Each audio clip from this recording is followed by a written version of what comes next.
Hey, Philip Mutry here, and I wanted to talk today about responsibility and thankfulness. And I know a lot of people are very thankful for a lot of things in life, and I myself, I'm thankful for a lot of things in my life as well.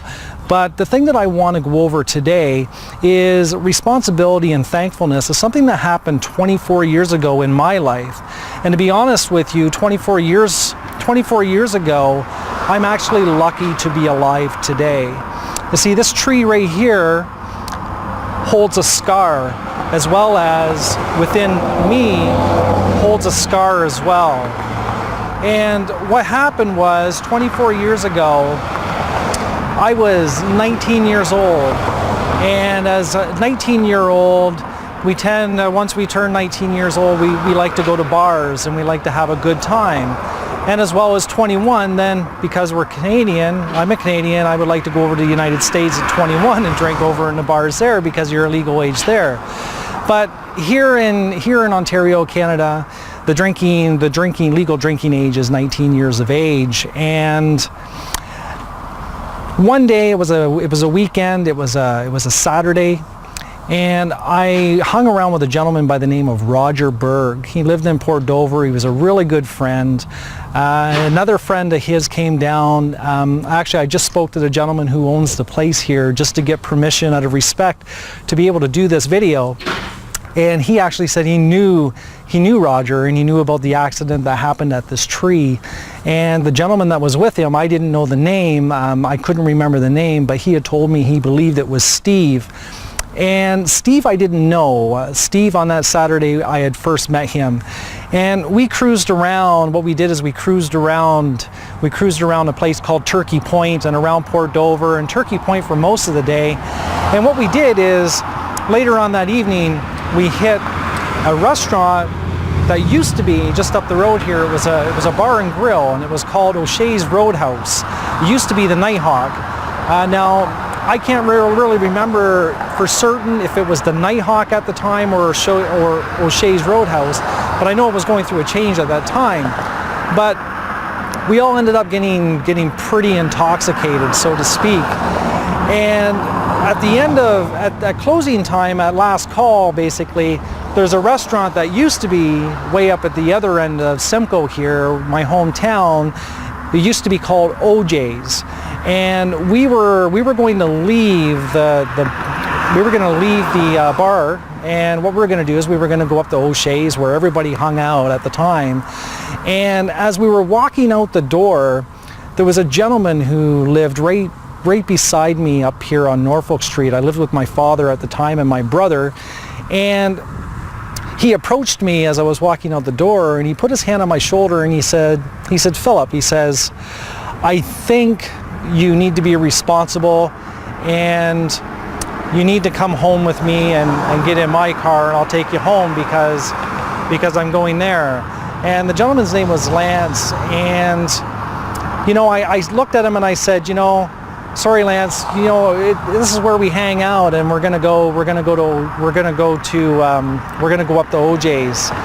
And I started to walk away, and he put his hand on my shoulder again, and he said, "Philip," he says, "I have not had very much to drink," and he says, "You've had quite a bit to drink, and so have your friends, and I really think that you need to come home with me." And I agreed, and I said, "Okay, I will go home with you."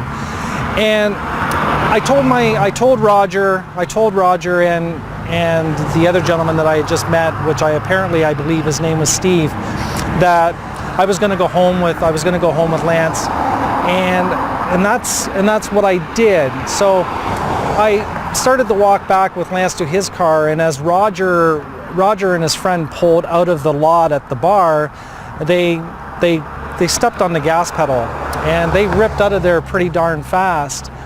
And about a couple of minutes later, we left, and we were coming this way, and there was an accident here at this tree.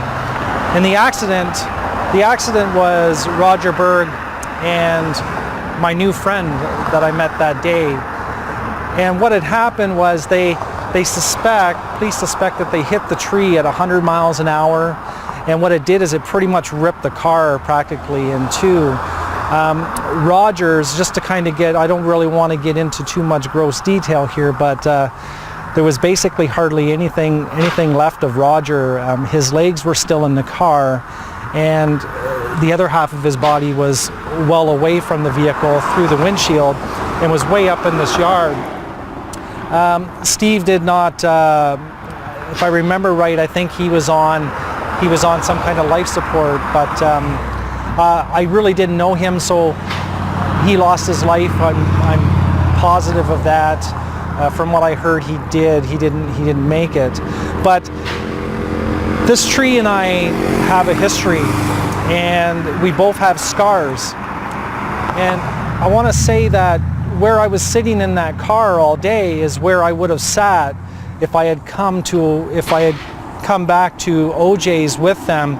I was sitting in the middle of the back seat, so where they hit the tree, there wouldn't have been anything left of me. So when it comes to responsibility, you know, I've done a lot of irresponsible things in my life, and I've done many that over time you'll hear about.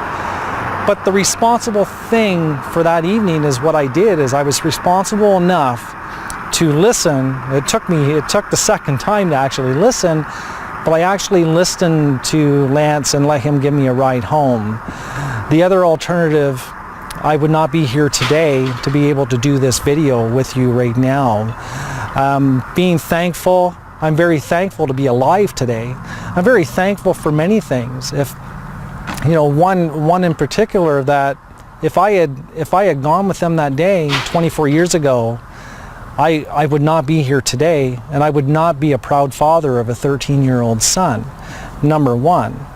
Now, I'm so thankful that I'm here today, and this is just one thing out of my life that I wanted to share with you, and I hope you enjoyed this video, and I look forward to bringing you more information about my life and things that I've done, whether it be responsible or irresponsible, the bads or the goods.